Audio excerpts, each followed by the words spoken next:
போங்க போங்க ஏறங்கடா பூச்சி அம்மா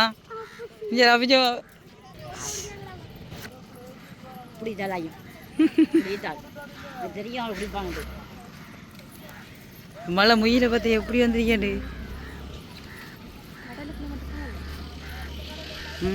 கடலுக்கு வேணாமா அதை பார்த்து ஒரு கொஞ்சம் இடத்த மழை பெஞ்சிருக்கு. ஸ்டாண்ட் எடுத்து வந்திருக்கணும் உள்ள. இதுதான் எங்களோட ஃபேமிலி. ஹாய் சொல்லுங்க எல்லாரும்.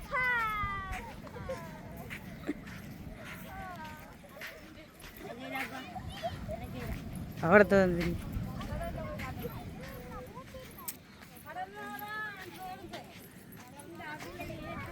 கழுவங்கனி பீச்.